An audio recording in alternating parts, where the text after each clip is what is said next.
My name is the Archivist. The year is 2031. A place is a container for memory. A town is a collection of shared beliefs, a story people tell each other every day to make it real. But what happens when the story changes? What happens when the belief that holds a place together unravels? Today, we open a file that deconstructs the anatomy of a place that ceased to exist. Welcome back to the archive. This is file number 1853, the town that unwrote itself. Havens Creek was a town that should not have existed. It was nestled in a remote, almost inaccessible valley in the Appalachian Mountains, a place the modern world had largely forgotten. It had a single road in, no cell service, no internet. Its 512 residents were a quiet, close-knit community. They were, by all accounts, exceptionally happy. They reported zero crime, perfect health, and a profound sense of communal belonging. They were a perfect anomaly, a statistical impossibility. On the morning of October 3rd, a truck driver on his weekly supply run crested the ridge overlooking the valley and slammed on his brakes. The town of Havens Creek was gone. Not burned, not rubble, not a crater. Where a town of houses, a church, a main street, and 512 people had stood the day before, there was now only a perfectly circular, unervingly smooth patch of barren earth. The trees were gone. The road was gone. The very soil was scrubbed clean. It was as if a giant hand had reached down from the heavens and surgically erased the town from the face of the earth. The initial investigation was a circus of confusion. Geologists found no seismic activity. Physicists found no residual radiation. The military denied testing any new form of weapon. There was no debris, no bodies, no explanation. The case became a national media sensation for a week.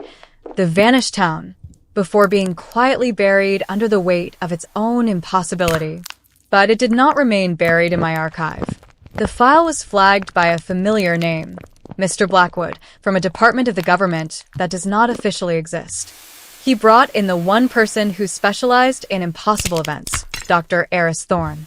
Silas arrived at the site a month later. The barren patch of land was already being reclaimed by weeds at its edges, but the center remained sterile. The laws of physics have a distaste for this place, she noted, her sensors finding nothing but a profound, eerie normalcy. But Eris didn't just trust her sensors. She trusted her senses. The air in the circle was unnaturally still. The birds and insects that chirped and buzzed in the surrounding forest fell silent at its border. And as she walked towards the center, she began to hear them. Faint, auditory hallucinations. The echo of children laughing, the distant chime of a church bell, the clang of a blacksmith's hammer.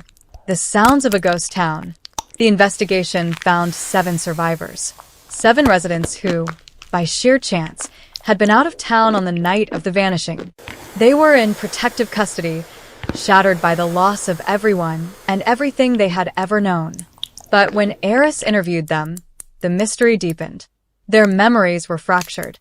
When asked to describe their hometown, their stories were full of contradictions. One remembered the town hall being made of brick. Another swore it was white-painted wood. 2 of them remembered the same summer festival happening in completely different years. Their shared memory of their home was like a corrupted data file, full of glitches and missing information. Eris realized the key to the mystery wasn't in the empty space where the town used to be. It was in the broken memories of those who had survived it. She put them, one by one, under deep hypnosis. In the hypnotic state, a new, terrifying consistency emerged. When asked to describe their home, they didn't speak of wood and stone. They spoke of a feeling, a warmth, a song that connected them all. They described a place that felt more like a shared, perfect dream than a physical reality. This was the thread. Eris dove into the town's history. Havens Creek was founded in 1870 by a reclusive philosopher and scientist named Dr. Alistair Finch. A different Finch, a historical one. Finch was obsessed with the concept of a collective consciousness.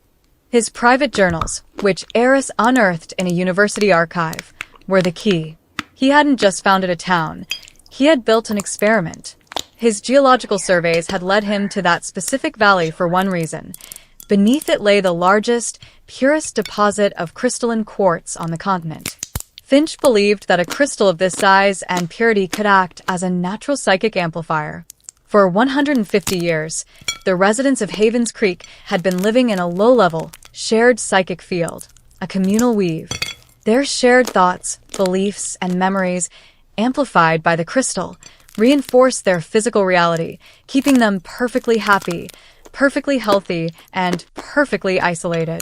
Their town was, in essence, a dream they were all having together, a story that had become real through the power of their belief. But a dream is a fragile thing.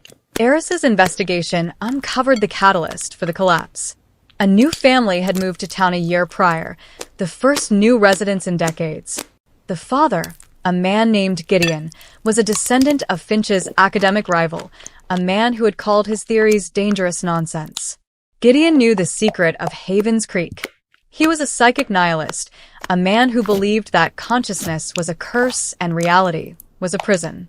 He saw Havens Creek not as a utopia, but as the ultimate lie. And he had come to erase it. He didn't use a bomb. He used a whisper, a psychic virus, a single, powerful, nihilistic thought, which he projected into the heart of the town's psychic weave. The thought was simple. None of this is real. That single, poisonous idea spread through their collective consciousness like a plague. The residents began to doubt.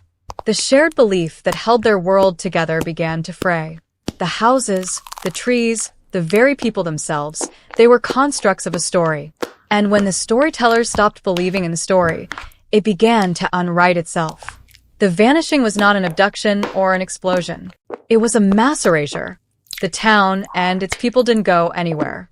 They simply stopped being real, their reality collapsing back into the potential energy from which it was formed. The survivors were spared because they were outside the field's influence that night. Their memories are fractured because they are trying to remember a dream, a place whose very existence was conditional on a belief that had been shattered. The archivist's voice returns for the conclusion. The file on Havens Creek is officially closed, the event logged as an unexplained geological phenomenon.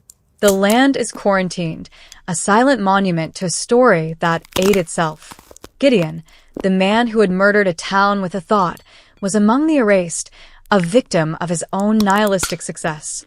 This case is a chilling entry in our archive. It reminds us of the anatomy of reality itself, that our world is perhaps not as solid as we believe. It is a story we agree to tell each other. This file serves as a warning that the most powerful weapon in the universe is not a bomb or a blade. It is a single, perfectly placed doubt, introduced into the heart of a beautiful idea. And so, the file on the Silent Sonata is closed. It serves as a chilling reminder that the deadliest threats are not always the ones we can see, but the ones we can feel, the hidden frequencies and unseen vibrations that hold the power to unmake us. What are your thoughts on this case? Can a sound truly be a murder weapon? We invite you to post your analysis in the comments below. If this deconstruction of an impossible crime resonated with you, show your support for our work with a like. It lets us know these forgotten files have found a worthy mind. And to be present when the next file is unsealed from the archives, be sure to subscribe to the Marrow Files and activate the notification bell.